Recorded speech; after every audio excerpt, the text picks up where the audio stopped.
லங்காஸ்ரீ நேர்களுக்கு வணக்கம். Lankasri news inside Tamil நிகழ்ச்சியினுடாக இன்றும் நான் உங்களை சந்திக்கின்றேன்.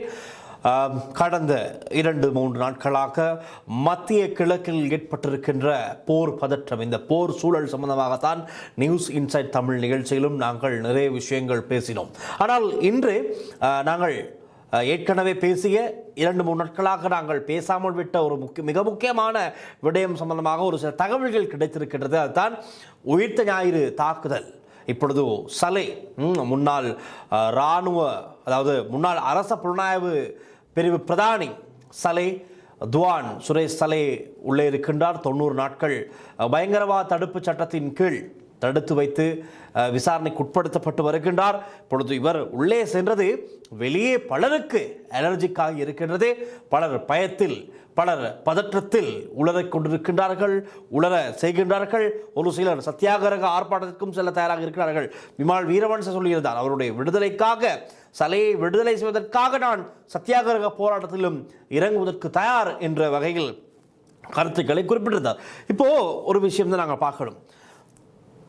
சிவனேஸ்துவை சந்திரகாந்தன், அதாவது பிள்ளையான், கடந்த வருடம் பேராசிரியர், அதாவது கிழக்கு பல்கலைக்கழகத்தின் துணைவேந்தர், அவர் கடத்தப்பட்டு கொலை செய்யப்பட்டமைக்காக அந்த விசாரணைகளுக்காக இவர் கைது செய்யப்பட்டு விசாரணைக்கு உட்படுத்தப்பட்டு வந்தார். அப்போதெல்லாம் இன்று பேசுபவர்கள் யாருமே பேசவில்லை. ரைட், தெரியும் இவர் உள்ளே விசாரணைக்கு அழைத்து வரப்பட்டாலும், உதவி பேராசிரியர் சம்பந்தமாக விசாரணைகள் உட்படுத்தப்பட்டாலும் பிரதானமாக இருப்பது இந்த உயிர்த்த தாக்குதல் விசாரணைகளும் இதில் அடங்கும் என்பது எல்லோருக்குமே தெரியும்.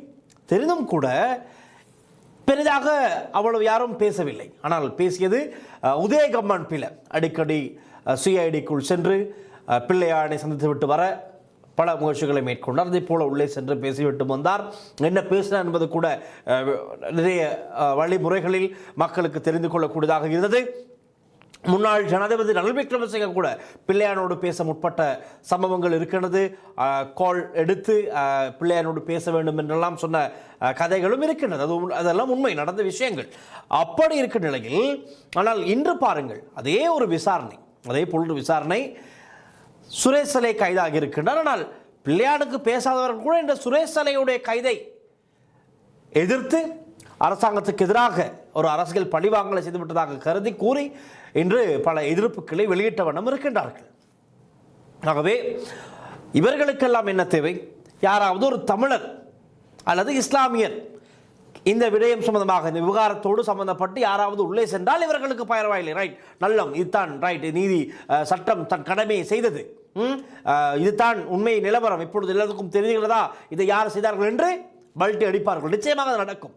ஆனால் இன்று இராணுவத்தில் இருந்த ராஜபக்ஷக்களுக்கு மிக ஆதரவாக செயற்பட்ட, யுத்த களத்தில் இராணுவத்தில் இருந்தாலும் கூட ராஜபக்ச, மிக முக்கியமாக கோட்டாபேவுக்கு தனியாக வேலை பார்த்து கொண்டிருந்த துவான் சுரேஷ் சலே கைதானதும் ராஜபக்ச தரப்பு, எதிர்த்தரப்பில் இருக்கின்ற பலரும் இப்பொழுது கதறத் தொடங்கி இருக்கின்றார்கள். மிக முக்கியமாக திலீப் ஜெயவீர அவர் இன்றைய ஒரு நிகழ்வின் போது குறிப்பிடுகின்றார், எப்படியாப்பட்ட ஒரு இராணுவ வீரர் இந்த அரசாங்கம் கைது செய்திருக்கின்றது, இதை வன்மையாக நாங்கள் கண்டிக்கின்றோம், இதற்கு நாங்கள் எதிர்ப்பினை தெரிவிப்போம், அரசாங்கம் பெரிய பிழை செய்துவிட்டது, தேவையில்லாத இடத்திலே கை வைத்து விட்டது, இப்படியெல்லாம் பல எதிர்ப்பினை வெளியிடுகிறார்கள். இவர்களெல்லாம் பார்க்கும்போது பாவமாக இருக்கின்றது. பாவம் என்றும் சொல்லக்கூடாது, இவர்களுடைய நடவடிக்கைகள் பார்த்தால் பாவம் என்று சொல்ல முடியாது. ஆனால் ஈஸ்டர் தாக்குதல் இடம்பெற்றதும் திலீப் ஜெயவீரனுடைய தொலைக்காட்சியில் எப்படியான செய்திகள் இவ்வளவு பரபரப்பாக சொல்லப்பட்டது, எந்த ஆங்கிளில் பேசப்பட்டதெல்லாம் இலங்கை நாட்டு மக்கள் நன்காகவே அறிவார்கள். அதே போலத்தான் ஒரு ஆட்சி மாற்றத்திற்கு, அதாவது ராஜபக்ஷக்களை ஆட்சி கொண்டு வர திலீப் ஜெயவீரனுடைய தொலைக்காட்சி, அவருடைய தொலைக்காட்சி என்னென்ன பொய்யான தகவல்களை மக்கள் மத்தியில் கொண்டு சேர்த்தது என்பதும் பலரும் அறிவார்கள். ஒரு 2 தரப்பு அடித்துக் கொண்டால்தான் இவர்களுக்கு அரசியல். இப்போ இந்த ஈஸ்டர் அட்டாக்கிலும் நடந்தது என்ன? 2 தரப்பினரை மூட்டிவிட வேண்டும். கிறிஸ்தவர்கள், முஸ்லீம்கள், முஸ்லீம்களால் தாக்கப்பட்ட கிறிஸ்தவர்களுக்கு இவர்கள் மேல் கோபம் ஏற்பட வேண்டும். இரண்டு தரப்பும் அடித்துக் கொள்ள வேண்டும். இதனூடாக சமாதானப்படுத்துவதை போலப்படுத்தி ஆட்சியை பிடிக்க வேண்டும். இதுதான் பேசிக்கான இவர்களுடைய திட்டமாக இருந்திருக்கின்றது. இதன் காரணமாகத்தான் பல பிரச்சனைகள் இதற்கு முன்பதாக, பல கலவரங்கள், பல இனவாத ரீதியான செயற்பாடுகள், எதிர்ப்புகள், அத்துமீறல்கள், காணி அபகரிப்புகள், இப்படியெல்லாம் நடந்தது எல்லாமே இந்த ஒரு கேட்டகரியின் கீழே தான். இப்போது ஈஸ்டர் அட்டாக்கும் அதுதான் நடந்தது. ஆகவே அப்படி ஒன்று நடக்க வைத்து அதனூடாக ஆட்சியை பிடித்தவர்கள் யார் என்பது எல்லோருக்குமே தெரியும். இப்போ அது சம்பந்தமாக தான் விசாரணைகள் இடம்பெறுகின்றது. இடம்பெற்றதும் சுரேசலை விசாரணைக்காக ஒரு சந்தேக நபராக, நீங்கள் அப்போது ஒரு இராணுவத்தில் இருந்த ஒரு மேஜர் ஜெனரல், அதே போல பல வருடமாக கிழக்கு மாகாணத்தில் இருந்த ஆயுத குழுக்களோடு நீங்கள் தொடர்பில் இருந்திருக்கிறீர்கள். நீங்கள் தான் அவற்றை வளர்த்துவிட்டும் இருக்கின்றீர்கள். இப்பொழுது ஆதாரங்கள் கிடைக்கின்றது தானே, பலரும் பல விதமாக சொல்கிறார்கள் உண்மைகளை. ஆகவே இவ்வளவு விஷயங்கள் இருந்தும் உங்களுக்கு விவரம் தெரியாமல் இருக்காது. ஆகவே நீங்கள் உங்களை விசாரிக்க வேண்டும் என்று கைது பண்ணி அழைத்து செல்கிறார்கள். ஆகவே இதில் எந்த விதமான தவறும் இல்லை. அவர் குற்றவாளி என்றால் நீதிமன்றத்தில் அவர் குற்றவாளி என்று நிரூபிக்கப்பட்டு சட்ட நடவடிக்கைக்கு உட்படுத்தப்படுவார். இல்லாவிட்டால் ரைட், இவரிடம் விசாரணைகள் இடம்பெற்றது, விசாரணைகளில் இவர் குற்றவாளி இல்லை என்று நிரூபணமாக இருக்கிறது, இவரை விடுதலை செய்கின்றோம், முடிந்தது. அடுத்த கட்ட நடவடிக்கை என்பதை பாதுகாப்பு தரப்பினர் விசாரணை குழுக்கள் பார்க்கும். ஆனால் இப்பொழுது இவர்கள் இல்லாத வகையில், நாங்கள் எப்பொழுதே சொல்வதை போல அந்த பாம்புகள் துடிப்பதைப் போல, மண்ணெண்ணெய் தெளிக்கப்பட்ட பாம்புகள் துடிப்பதைப் போல துடித்துக் கொண்டிருக்கிறார்கள். இதில் மிக முக்கியமான ஒரு விஷயம் இன்று எங்களுக்கு கிடைக்கப்பட்டிருக்கிறது. அந்த விஷயத்தை நாங்கள் பார்க்கலாம். அதே போல இன்னும் ஒரு செய்தி, இதோடு சம்பந்தப்பட்ட செய்தி தான். உயிர்த்த ஞாயிறு குண்டு தாக்குதல் சம்பவம் தொடர்பில் முன்னாள் ஜனாதிபதிகளான மைத்ரிபால சிறிசேன, ரணில் விக்ரமசிங்க ஆகியோருக்கு எதிராக விசாரணைகளை ஆரம்பிக்க சட்டமா அதிபர் குற்றப்புலனாய்வு திணைக்களத்துக்கு அறிவுறுத்தல் விடுத்திருக்கின்றார். ரைட், இது மிக முக்கியமான ஒரு விஷயம். அப்போது மைத்ரிபால சிறிசேன ஜனாதிபதி, ரணில் விக்ரமசிங்க பிரதமர், இப்படியானவர்கள் மீண்டும் விசாரணைக்கு உட்படுத்தப்பட வேண்டும். அதே போல ஒரு முக்கியமான செய்தி இருக்கின்றது. அந்த செய்தியை நான் உங்களுக்கு சொல்வேன். ரைட், அதுதான் மெயினான விஷயம் இந்த நிகழ்ச்சியில். அந்த விஷயம் தான் மெயினான விஷயமே. நான் அதை சொல்வதற்கு முன்பாக நேற்றைய தினம் ரணில் விக்ரமசிங்க தலைமையில் சமூக செயற்பாட்டாளர்கள், சமூக ஊடகங்களிலே கொஞ்சம் விறுவிறுப்பாக இருப்பவர்கள், அதுவும் அரசாங்கத்துக்கு எதிராக பல கருத்துக்களை முன்வைப்பவர்களுக்கு அவர்களுக்கும் ஒரு கூட்டம் நடந்தது. முன்னாள் ஜனாதிபதி ரணில் விக்ரமசிங்கோடைய இல்லத்திலே நடந்தது. ஆகவே இங்கு இந்த ஈஸ்டர் தாக்குதல் சம்பந்தமாக பேசப்படுகின்றது. ஒருவர் கேட்கிறார், அவர் முன்னாள் ஜான்சன் பெர்னாண்டோவுக்கு ஆதரவாக பல வேலை பார்த்தவர், இப்பொழுது ரணில் விக்ரமசிங்கவுக்கு ஆதரவாக, எதிர்கட்சிகளுக்கு ஆதரவாக, அரசாங்கத்துக்கு எதிராக பிரதானமாக பேசக்கூடிய ஒருத்தர் தான் இந்த கேள்வி கேட்கின்றார். ஈஸ்டர் அட்டாக் விசாரணை சம்பந்தமாக நீங்கள் என்ன நினைக்கின்றீர்கள்? சுரேசலை இப்பொழுது கைதாக இருக்கின்றார், இது பற்றி உங்களுடைய கருத்து என்ன முன்னாள் ஜனாதிபதி அவர்கள் என்று இவர் கேட்கிறார். அவர் ரணில் விக்ரமசிங்க சொல்கிறார், பாருங்கள், இது ஒரு தேவையற்ற விஷயமாம். எப்படி என்றால், FBI சொல்லிவிட்டது, பல இங்கிலாந்து சொல்லிவிட்டது, பல இன்டர்போலும் சொன்னது. என்ன சொன்னது? இதில் எந்த விதமான பின்புலமும் இல்லை, எந்த விதமான அரசியல் தலையீடும் இதில் இல்லை, அது விசாரணைகள் எல்லாம் முடித்து விட்டது. இது ஏதோ இந்த கடும் போக்குவாத காரணமாக ஒரு குழுவினர் செய்த தாக்குதல், இதன் பின்னணியில் எந்த விதமான அரசியலும் இல்லை. ஆகவே இதை மீண்டும் மீண்டும் விசாரிப்பது வீணானது. இதில் தான் மக்கள் பணம் வீணாக பயன்படுத்தப்படுவதாக, செலவழிக்கப்படுவதாக முன்னாள் ஜனாதிபதி ரணில் விக்ரமசிங்க சொல்கிறார். முன்னாள் ஜனாதிபதி ரணில் விக்ரமசிங்க ஈஸ்டர் அட்டாக் நடக்கும்போது யார்? இந்த நாட்டின் பிரதமர் மைத்ரிபால சிறிசேன ஜனாதிபதி. ஆகவே பிரதமராக இருந்த போது அவர்களுக்கு எல்லாம் முதலிலே தகவல் கிடைத்திருக்கின்றது. ரோ உளவுத்துறையால், பல வெளிநாடுகளிலிருந்து உளவுத்துறையால் இலங்கை அப்போதைய அரசாங்கத்துக்கு தகவல்கள் கிடைத்திருக்கிறது. முன்கூட்டியே கிடைத்தும் எச்சரிக்கை வழங்கப்பட்டும் இவர்கள் மக்களை பாதுகாக்க தவறிவிட்டார்கள். வேண்டுமென்று தவறிவிட்டார்களா, அல்லது இவருடைய பிழை, சரியான முகாமைத்துவம் இல்லை, சரியான திட்டமிடல் இல்லை, பாதுகாப்பு சபை கூடவில்லை, கூட்டங்கள் நடத்தவில்லை, ஏதோ ஒரு தகவல் என்று விட்டுவிட்டார்களா என்ற கேள்விதான் இன்று பெரும் பரபரப்பாக, பெரும் கேள்வியாக, பிரதான கேள்வியாக இருக்கின்றது. அதற்கு தான் விசாரணைகள் இடம்பெறுகிறது.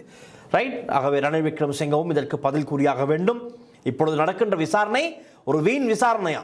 மக்கள் பணம் தேவையில்லாமல் செலவழிக்கப்படுகின்ற இந்த விசாரணையை நடத்தி கொண்டு FBI சொல்லிவிட்டார்களாம், இதில் ஒன்றுமே இல்லை என்று. மீண்டும் மீண்டும் ஏன் இதை விசாரித்துக் கொண்டிருக்கிறீர்கள் என்று ரணில் விக்ரமசிங்கவுடைய வாயிலிருந்து அந்த வார்த்தை வந்திருக்கின்றது. அப்படி என்றால் சந்தேகம் மென்மேலும் அதிகரிக்கத்தான் செய்கின்றதை தவிர குறையவில்லை. இன்னும் யார் யாரெல்லாம் இதற்கு சம்பந்தம், இதற்கு யார் தொடர்பு இருக்கின்றார்கள் என்பது குறித்து பல வழிகள் திறக்கப்பட்டு கொண்டிருக்கின்றது. இந்த சலே என்ற ஒரு நபர் உள்ளே சென்றவுடன் ரைட், நான் விஷயத்துக்கு வருகின்றேன். அவை மைத்ரிபால சிறிசேன, ரணில் விக்ரமசிங்கவெல்லாம் இனி விசாரணைகளுக்கு கொடுப்பார்கள். கொடுத்தவுடன் ஒவ்வொரு அப்டேட் கிடைக்கும், அது சொல்லலாம். இப்போது இலங்கையில், தென்னிலங்கையில் ஒரு பிரதானமான ஊடகம், ஒரு இணைய ஊடகம், ரைட், இணைய ஊடகத்தில் ஒருவர், அவருடைய பேர் ரசல் ஏவாவசம். ரசல் ஏவாவசம் எழுதிய ஒரு கட்டுரை, ஆய்வு கட்டுரை. இவர் இன்றல்ல, 2020 குறித்த இந்த இணையதளத்துக்கு ஈஸ்டர் டெக் உயிர்ஞான தாக்குதல் சம்பந்தமாக பல்வேறு விஷயங்களை அம்பலப்படுத்தி வருகின்றார், வெளிப்படுத்தி வருகின்றார். ரைட், அன்றிலிருந்து இன்று வரை அவர் எழுதிய ஆய்வு கட்டுரைகளை பார்க்கும்போது ஆமாம், என்ன இவ்வளவு விஷயங்கள் நடந்திருக்கிறது, ஆம் இது உண்மையாக இருக்கலாம் என்று நம்பக்கூடியதாகத்தான் இருக்கின்றது. அவர் சொன்னதெல்லாம் உண்மையாக போன்றுதான் இருக்கின்றது.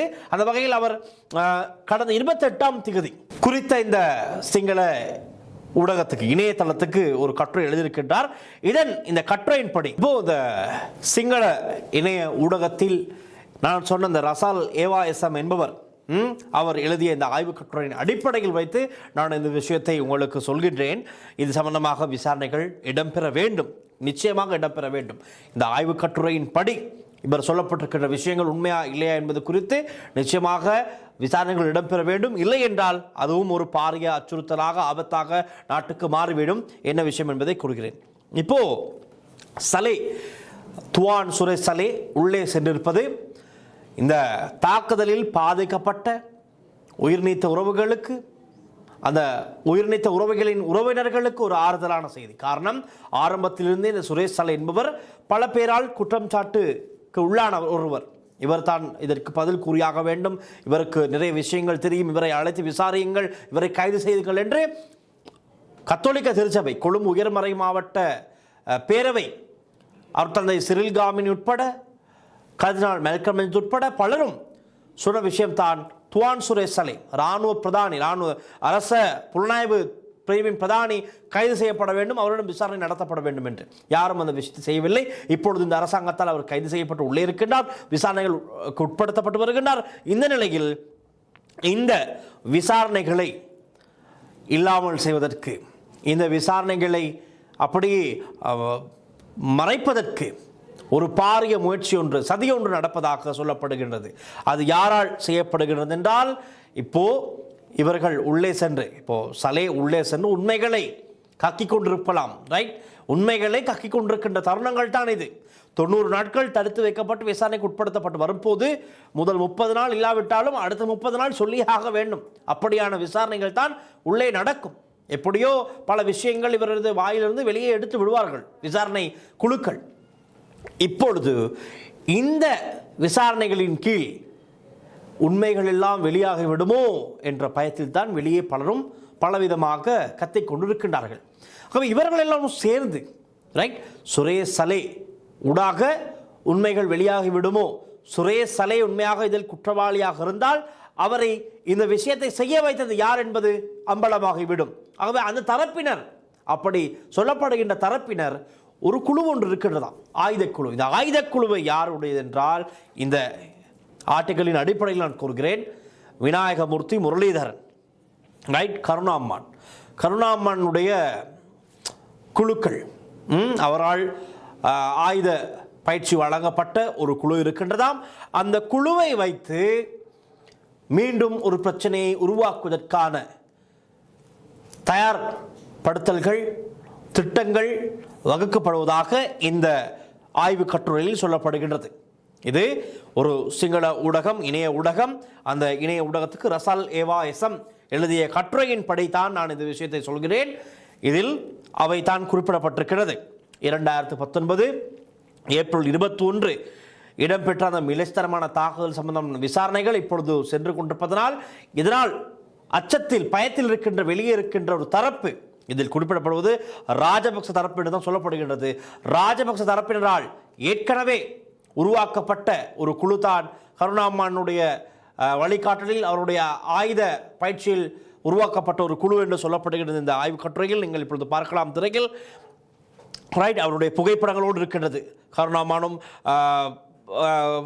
முன்னாள் ஜனாதிபதி மஹிந்த ராஜபக்ச, கோட்டாபே ராஜபக்ச அவர்களோடு இருக்கின்ற புகைப்படங்கள் குறித்து தான் இந்த செய்தியை அவர்கள் வெளியிட்டிருக்கிறார்கள். அதன் அடிப்படையில் இந்த திட்டம் வகுக்கப்படுவதாக சொல்லப்படுகின்றது. ஏற்கனவே இவரை அரசாங்கத்தில் இணைந்து கொண்டதற்கு பிரதான காரணமும் இது தானாம். அதாவது இவருக்கு கீழே இருக்கின்ற இவர் அறிந்த பல இளைஞர்களை வைத்து ஒரு குழு அமைத்திருக்கின்றார். ராஜபக்சர்களுக்கு என்றாவது ஒரு நாள் பிரச்சனை வரும் என்றால் ராஜபக்சவினரை காப்பாற்ற இந்த குழு களமிறக்கப்படுவாம், அப்படித்தான் சொல்லப்பட்டிருக்கிறது. ரைட். ஆகவே மீண்டும் இப்போ இந்த விசாரணைகளில் ராஜபக்சவினருக்கு ஏதும் பிரச்சனைகள் வந்து விடலாம் என்ற ஒரு பயம், அச்சுறுத்தல் இருப்பதன் காரணமாக நாட்டில் மீண்டும் ஒரு குழப்பத்தை உண்டு பண்ண இந்த தரப்பினரோடு திட்டம் போடப்பட்டுள்ளதாக ஒரு சில தகவல்கள் வெளியாகி இருப்பதாகத்தான் சொல்லப்படுகின்றது. அதைத்தான் ரசல் ஏவாயசம் சொல்கிறார். இது எப்படி என்றால் கோட்டாபே பாலனசாமி, அதாவது கோட்டாபே ராஜபக்சருடைய ஆட்சி காலத்தில் அப்போதிருந்த புலனாய்வு பிரதானி சுரேஷ் சலேவினுடைய கட்டுப்பாட்டில் கோட்டாபே ராஜபக்ச தான் இதை வழிநடத்தி இருக்கின்றார். அதே போல முன்னாள் பாதுகாப்பு செயலாளர் கமல் குணரத்னவுடைய பேரும் குறிப்பிடப்பட்டிருக்கிறது.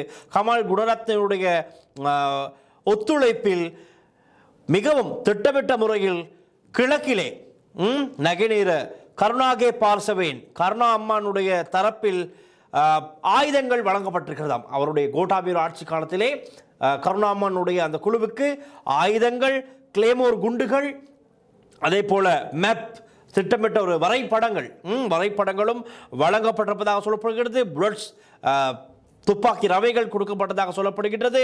இதெல்லாம் கொடுக்கப்பட்டிருக்கிறதாம். என்றாவது ஒரு நாள் இவை உதவும் என்று, அதாவது எப்போதாவது ராஜபக்சர்களுக்கு தேவை என்றால் இந்த குழுவை இயக்குவதற்கு தயாராக இருக்க வேண்டும் என்ற வகையில் தான் இதில் சொல்லப்பட்டிருக்கிறது. இந்த குழுவானது இப்போ கோட்டாபே ராஜபக்ச ஆட்சியிலிருந்து 2 வருடத்திலே அவர் ஒரு ஆர்ப்பாட்டம், அறகலைய போராட்டத்தினால் அவர் ஆட்சியிலிருந்து விலகி நாட்டை விட்டு தப்பி செல்கிறார். நாட்டிலிருந்து தலைமறைவாகிறார். மீண்டும் ரணில் விக்ரமசிங்க ஆட்சிக்கு வருகிறார். கோட்டாபே சென்றவுடன் இந்த குழுவின் செயற்பாடுகள் நின்றுவிட்டதா என்று கேட்டால் இல்லை. ரணிலுடைய ஆட்சி காலத்திலும் இந்த குழு செயற்பட்டிருப்பதாக இந்த கட்டுரையில் சொல்லப்படுகின்றது. இந்த குழுவினுடைய பெயர் கருணாவின் அம்மான், அதாவது கருணா அம்மானுடைய பெயர் என்று வைக்கப்பட்டிருக்கிறது. அம்மான் குழு என்று தான் அழைக்கப்படுகிறது. அம்மான் குழு தான் இவ்வாறான திட்டமிடல்களை செய்துள்ளதாக சொல்லப்படுகின்றது. இதில் சொல்லப்பட்டிருக்கிறது, வாசித்து காண்பித்து அதை சற்று விளக்கப்படுத்துகின்றேன். கருணாகே அம்மான் பலகாய பூனு ත්‍රස්තවාදී කල්ලියකි රාජපක්ෂ මාෆියාව සැලසුම් කර තිබෙන්නේ තමන්ට අවාසිදායක තත්වයකදී ඕනෑම අවස්ථාවක එම කල්ලිය பிரஹரයක් சதா எதவீமட்டாய் என்று சொல்லப்பட்டிருக்கிறது. அதாவது ராஜபக்சர்களுக்கு எப்போதாவது கொஞ்சம் அவர்களுடைய சரிவு நிலையை சந்திக்கும் போது அப்பொழுது இவர்களுடைய ஒத்துழைப்பு, முழு ஒத்துழைப்பு, இந்த குழுவினுடைய ஒத்துழைப்பு, இந்த குழுவினர் அப்பொழுது செயற்பட ஆரம்பிப்பதாகத்தான் அனைத்து திட்டங்களும் திட்டமிடப்பட்டிருக்கிறது. இப்போ இந்த ஆய்வு கட்டுரை எழுதிய ரசல் ஏவாயசம் என்பவர் குறிப்பிட்டிருக்கிறார். இவருக்கு கிடைத்த தகவலின் அடிப்படையில் வடக்கு கிழக்கில் அல்லது தெற்கில் மிகவும் முக்கியமான இடங்களில் கை வைக்க ஒரு தாக்குதலை நடத்த திட்டமிட்டிருப்பதாகத்தான் இந்த கட்டுரையில் சொல்லப்படுகின்றது. அதை நாங்கள் சற்று விபரமாக பார்க்கலாம். இந்த திட்டமிடலானது சலே உட்பட ராஜபக்ச தரப்பினரை காப்பாற்றுவதற்கு இருக்கின்ற இறுதி முயற்சியாக இந்த திட்டம் வகுக்கப்பட்டதாக சொல்லப்படுகின்றது. அதே போல கோட்டாபே ராஜபக்ச தப்பியோடியதன் பிறகு ரணில் விக்ரமசிங்கோட ஆட்சி காலத்திலே இந்த குழு மறைமுகமாக இயங்கி இருக்கின்றது. அவர்கள் பயிற்சி பெற்றிருக்கிறார்கள். ஆனால் அவர்களுடன் சலே, கோட்டாபே ராஜபக்ச, கமல் குணரத்ன ஆகியோரும் ரகசியமாக தொடர்பில் இருந்திருக்கிறார்கள். இப்போ கோட்டாபே ராஜபக்ச நாட்டை விட்டு தப்பியோடைய பின் திருகோணமலை முகாமில் சென்று தலைமறைவாகியிருந்தார். அதனையடுத்து சிங்கப்பூர் சென்றதாக சொல்லப்பட்டது, பின்னர் மாலைத்தீவுக்கு சென்றதாக சொல்லப்பட்டது.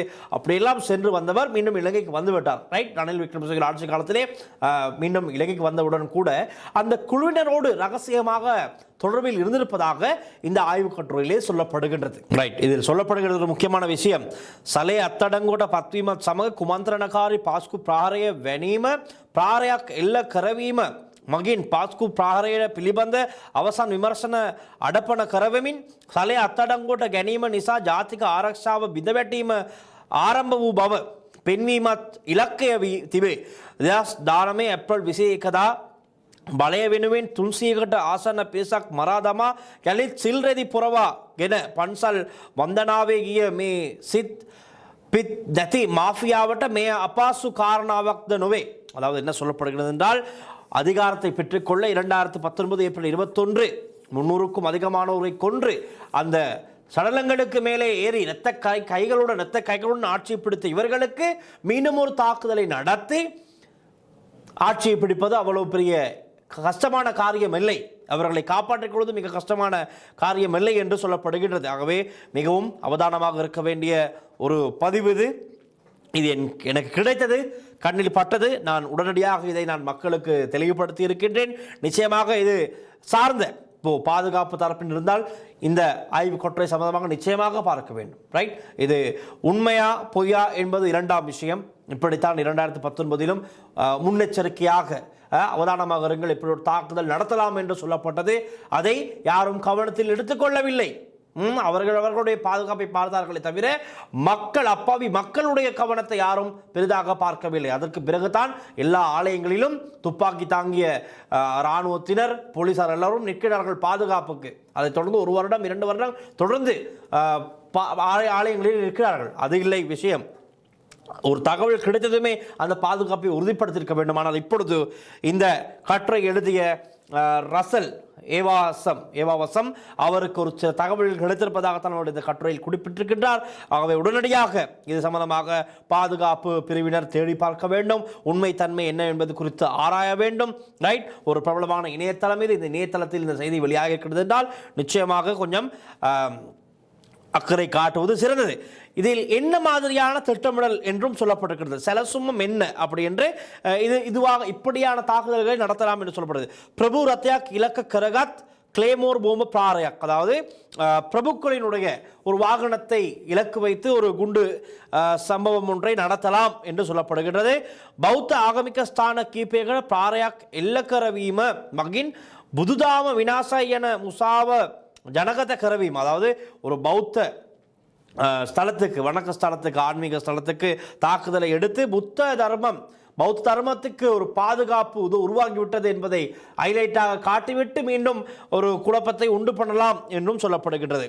உத்தரே ராசிகத்துவ கிரியாத்மக அம்மான் கல்லிய சகா அத்தீதே கோட்டாபே சா சலே தன்வத் போஷணே கர்னலாத ஆவா கல்யாத்திர கெட்டும் அத்திக்கரவி மட்டும் உற்சாகரும், அதாவது ஆவா கல்யாணம் இருக்கிறது தானே வடகிழக்கிலே இருக்கிறது. அவர்களுக்கும் இந்த அம்மான் குரூப்புக்கும் மோதலை ஏற்படுத்திவிட்டு அது ஒரு குழப்பத்தை உண்டு பண்ணும் வகையிலே ஒரு திட்டமிடல் இருப்பதாகவும் சொல்லப்படுகின்றது. அதே போல இந்தியாவ சமக ராஜதாந்திரிக அர்புதயாக் அத்திக்கரவன ஆகாரேட்ட நீதி விரோதி தீவிர கட்டேத்துவல நிறுத்த இந்தியா தீவிரேட்ட மாரணத்திக பிராரியாக் இலக்கரவீம், அதாவது இந்தியாவிலிருந்து சட்டவிரோதமாக வருகை தருகின்ற படகில் வருகை தருகின்ற மீனவர்களை இலக்கு வைத்து ஒரு கொடூரமான தாக்குதலை நடத்தவும் திட்டம் இருப்பதாக சொல்லப்படுகின்றது. இந்தன பிரவாண யாத்திராவா கிழக்கிறது, அதாவது எரிபொருளை சுமந்து செல்கின்ற ஏற்றி செல்கின்ற ஒரு பவுசரை இலக்கு வைத்து தாக்குதல் நடத்தவும் சந்தர்ப்பம் இருப்பதாக சொல்லப்படுகின்றது.